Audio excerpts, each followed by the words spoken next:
On the cold night of November 4th, 1605, one shadowy figure moved through the darkened tunnels beneath the House of Lords in Westminster, London. His mission was to light the fuse of what would become the most infamous act of rebellion in British history, the Gunpowder Plot.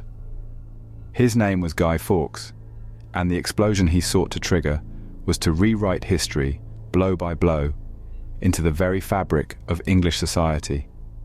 Instead, his capture and aftermath provided him as an enduring symbol of resistance, rebellion, and ironically enough, failure.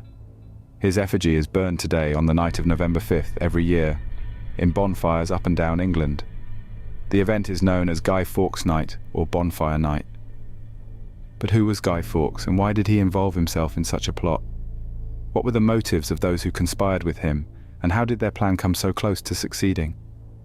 To truly understand the events of that fateful night and its long-lasting impact, we have to delve deep into the religious tensions, political machinations, and personal convictions that led to one of the most audacious assassination attempts in British history.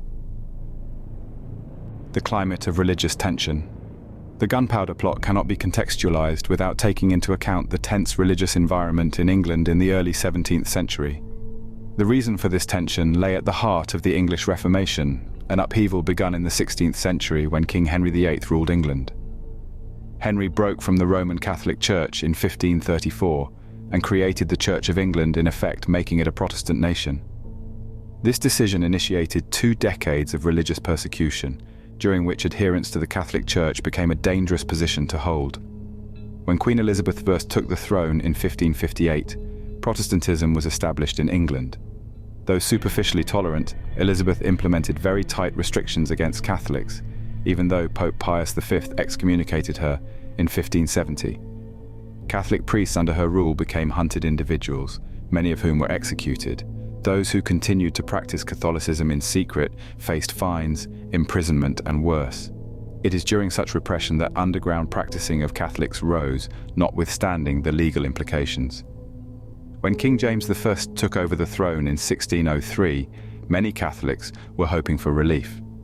James was the son of the Catholic Mary, Queen of Scots, and there was a belief that he might ease the harsh measures imposed on Catholics. Those hopes were soon dashed. Though James at first proved more lenient towards Catholics, he soon gave way to pressure from Protestant factions in Parliament to enforce much tougher anti-Catholic laws. In 1604, the recusancy laws were reinstated, and Catholics had to either go to Protestant services or face a heavy fine. The cauldron was again brewing, and it is in this ambience of religious persecution that the seeds of the Gunpowder Plot were sown. The Conspirators. At the centre of the Gunpowder Plot lay Robert Catesby, a charismatic and devoutly Catholic nobleman. Catesby had been involved in the previous Catholic uprisings against Elizabeth I. He saw King James VI's continued repression of Catholics as intolerable. By 1604, he had become convinced that the only way to restore Catholicism in England was through violent revolution. He dreamed of a quite radical solution, blowing up the Houses of Parliament during the state opening of Parliament, killing King, his ministers, and members of Parliament in one fell swoop. The chaos that would ensue, Catesby thought, would permit Catholic forces to take over the country and place a Catholic monarch upon the throne. Catesby began to round up a clique of people who did not only listen to his religious sentiments, but were also ready to go the whole hog. These included Thomas Wintour, Jack Wright, Robert Keyes, and later Guy Fawkes, an apparently battle-hardened soldier and expert in explosives who had fought on the side of the Spanish Catholics against the Protestant Dutch forces in the 80 Years' War. Fawkes was born in York in 1570, had been converted to Catholicism as a young man, and was dedicated to the Catholic cause. His military experience and knowledge of explosives made him a real asset to Catesby's plot. In 1604, he was brought in and joined the group, accepting the important responsibility involving gunpowder. Months of secrecy. The plan of the conspirators was simple and bold. They would hire a cellar under the House of Lords and fill it with barrels of gunpowder, concealed under piles of faggots wood.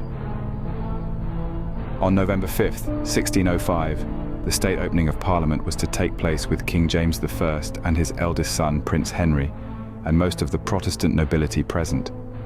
Fawkes would light the fuse, and in an instant, an explosion would have ripped through the heart of the leadership of Protestant England.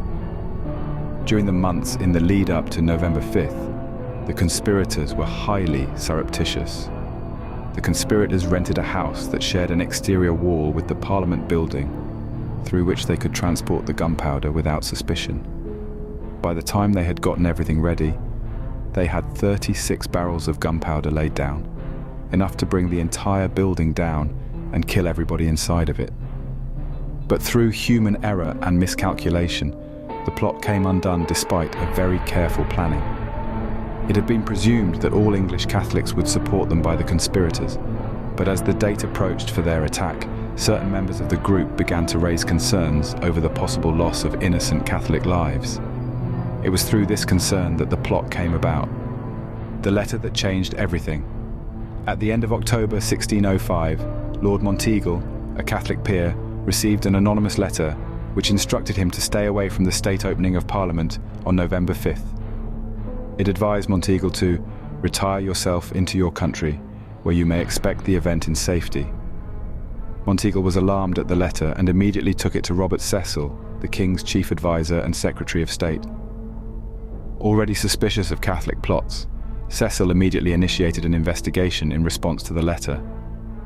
Though the letter was vague, Cecil felt it had to do with an attempt on the life of the King and his government. Rather than taking immediate action, Cecil decided to wait it out to see if the letter would take him to the conspirators. On the evening of November 4th, a search of the cellars of Parliament was ordered, and Guy Fawkes was found guarding the gunpowder. Arrest and examination of Guy Fawkes. At the time he was discovered in the cellar, Fawkes was attired in a cloak, a wide-brimmed hat and boots, outwardly indistinguishable from any other servant. His presence in the cellar, coupled with the suspicious barrels of firewood, led to his immediate arrest. During questioning, Fawkes gave a false name of John Johnson, but his declining to explain why he was guarding so much gunpowder eventually raised suspicions. Fawkes's stoicism upon his arrest impressed his captors. He openly confessed to having plotted to blow up Parliament and regretted only that the plot had not succeeded. However, he refused to identify his fellow conspirators, hoping by this to protect them.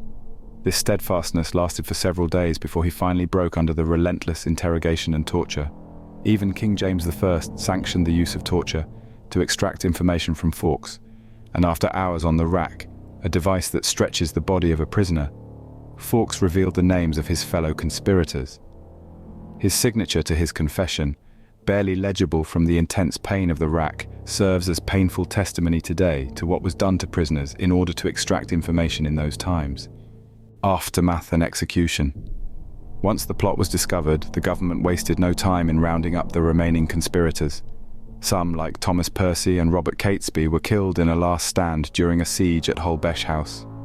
Others, including Thomas Wintour and Robert Keyes, were captured and brought to trial. Fawkes, with his surviving fellow conspirators, was brought to trial for treason in January 1606. There was little doubt what the outcome of the trial would be. Fawkes and his fellow conspirators were condemned to the most ghastly of execution methods, to be hanged, drawn, and quartered. On January 31st, 1606, Fawkes was led up onto the scaffold. Weakened by torture, he leaped off the gallows, breaking his neck and thus avoiding the agony of disembowelment while alive. His body was quartered thereafter, and the pieces were shown around London to discourage others who would plot against the crown. The Legacy of Guy Fawkes. Although the Gunpowder Plot was foiled, for over 400 years its legacy continued. In the short term, the plot was exploited by the government as a pretext to continue persecuting Catholics with greater vigilance than ever, reinforcing the perception that Catholics were dangerous traitors. Anti-Catholic prejudice was to remain potent in England for hundreds of years, with laws discriminating against Catholics remaining in force in England well into the 19th century. And yet, paradoxically, Guy Fawkes did not only come to be regarded as the very embodiment of treachery, but also the symbol of resistance and rebellion against authority. In the years that followed his execution, November 5th was officially declared a day of thanksgiving upon the plot failure, and all over England were celebrations. Bonfires were lit in commemoration of the event, and effigies of Guy Fawkes were to be burned in symbolic vengeance. These soon became annual celebrations, which, with time, took on a life of their own, and eventually were called Bonfire Night or Guy Fawkes Night. But over time, however, these festivities took on deeper meanings. What was originally intended to be a public rejoicing in the survival of the Protestant monarchy gradually transformed into something much more nuanced. What had hitherto been the pure image of a villain, the image of Guy Fawkes, began to shift in the popular imagination, with some now viewing him less as a failed traitor, but rather as a figure of resistance against tyranny. This transformation reflects broader cultural changes that occurred in Britain over the centuries and the enduring power of symbols in shaping collective memory. Guy Fawkes Night. The burning of Guy Fawkes' effigy was an initial attempt to villainize him and stress the victory of Protestant England over Catholic extremism. By the time of the 18th and 19th centuries, however, the ritualistic nature of Bonfire Night had become more celebratory than reflective. The burning of the Guy, as the effigy of Fawkes came to be known, was no longer necessarily about religious divisions or political treason, but had become a raucous festival marked by fireworks, bonfires, and revelry. Yet, within this public spectacle lay a deeper undercurrent. To some, Fawkes represented defiance against oppressive power, an idea that would gain increasing traction, especially as political and social dynamics in England shifted. It was during the 19th century that these notions of rebellion began to seep into popular culture. Fawkes was no longer simply a Catholic traitor, but a man who had stood up to an unjust system, albeit in failure. The idea of Guy Fawkes as freedom fighters grew increasingly, especially in the wake of revolutionary movements across Europe in the 19th and early 20th centuries. From traitor to cultural icon. By the time the 20th century rolled around, Guy Fawkes was a curious cultural icon, loathed and, at the same time, admired. His transformation can almost be traced through popular culture, most notably through the ways in which his image was co-opted by various political movements. In 1982, Fawkes' image as a symbol of rebellion against authoritarianism became even more broadly popularized with the graphic novel V for Vendetta, written by Alan Moore. Set in dystopian future Britain, ruled by a fascist government, the protagonist, known only as V, was seen wearing a Guy Fawkes mask while masterminding a series of attacks on the government in a stunt to incite revolution. The success of V for Vendetta and its subsequent 2005 film adaptation propelled Guy Fawkes into the modern political lexicon. The Guy Fawkes mask that this character sported came to be iconically associated with anti-establishment sentiments around the globe. This mask, in the 21st century, was adopted by the hacktivist group Anonymous, and its use spread to other protest movements throughout the world, from the Occupy Wall Street protests in 2011 to the anti-austerity protests around Europe. This mask, and therefore Guy Fawkes, had become an icon for the fight against perceived injustices, oppression, and putting power in the hands of elites. This modern understanding of Fawkes as an emblem of resistance was, in so many ways, against the grain of reality in his motives. Guy Fawkes was, after all, not fighting for democracy or individual freedoms, but for the restoration of Catholic monarchy in England. The flexibility of his image does, however, serve to show how a symbol may be made to transcend its historical origins and find new meanings across contexts. The Gunpowder Plot. Beyond the cultural transformation of Guy Fawkes himself, the aftermath of the Gunpowder Plot held deep political and religious implications for England. Anti-Catholic fervour reached a fever pitch in the direct wake of the plot's failure. King James I, although thankful for his deliverance, seized the opportunity to call for even more stringent laws against Catholics, strengthening the penal system that drastically curtailed Catholics' rights. Catholics were barred from holding public offices, and laws curtailing their practice in openness were enacted. The foiled plot also sent shivers down the spines of those in power in England politics. It was rather the idea that there could exist a small clique of conspirators who came within an ace of assassinating the king and the whole government that called forth the heightening of security precautions and encouraged a culture of suspicion. In 1606, the Gunpowder Treason Act was passed, ordaining an annual day of Thanksgiving on November 5th to commemorate the failure of the plot, securing that the memory of Fawkes' failure would be publicly marked for centuries. The Gunpowder Plot also had wider implications in terms of the future of British governance. The discovery of the plot shored up the monarchy's reliance on parliamentary support, a reliance that would, in due course, be a real issue in the later struggles between King Charles I and Parliament. The tension between monarchy and Parliament that was eventually to flower into the English Civil War in the 1640s has, in part, its roots in the Gunpowder Plot and the climate of distrust it fostered. Historical revisionism and reflection. As time went on, history's remembering of Guy Fawkes and the Gunpowder Plot was very much open to reinterpretation. Early accounts of the plot, often written by government officials and Protestant historians, painted Fawkes and his co-conspirators as religious fanatics who were committed to destruction for the sake of their misguided beliefs. It was to reinforce the dominance of the Protestant state and continued persecution of Catholics. A more nuanced approach to Fawkes and the plot evolved over the succeeding centuries. Since then, historians have argued over whether the Gunpowder Plot was as close to success as its contemporaries believed, or if it was, in fact, infiltrated and deliberately allowed to unfold so that the government might secure a tighter grip on power.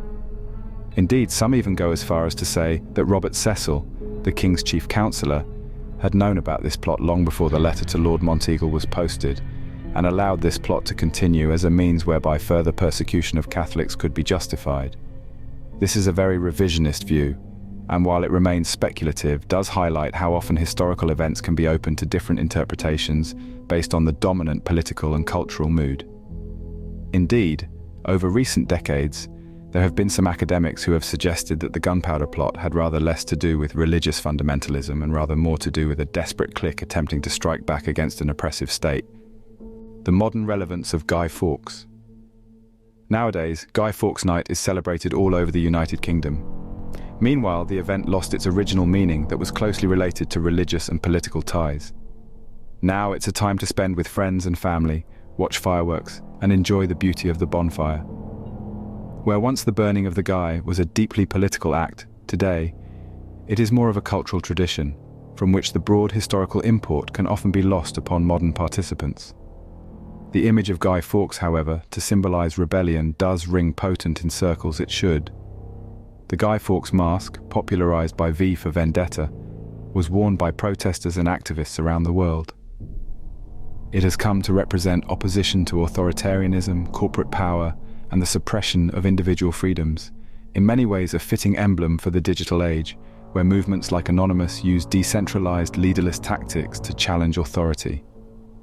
The conversion of Guy Fawkes from a failed conspirator to a symbol of international resistance is proof that the meaning of historical figures and events can change long after they are gone.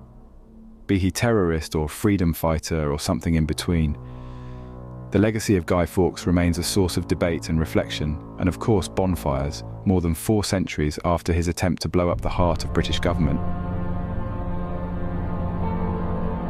Fluidity of history.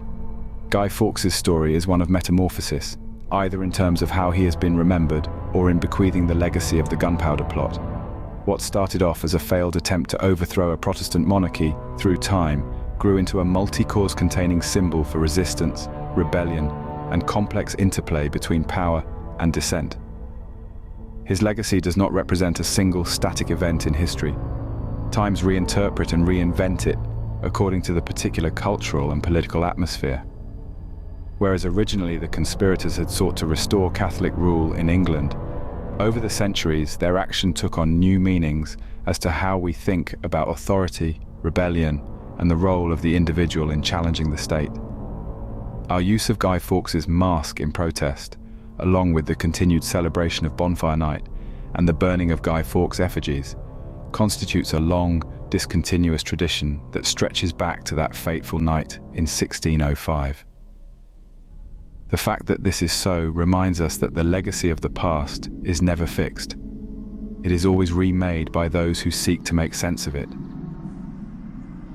Thank you for spending time with us through Spookscope today.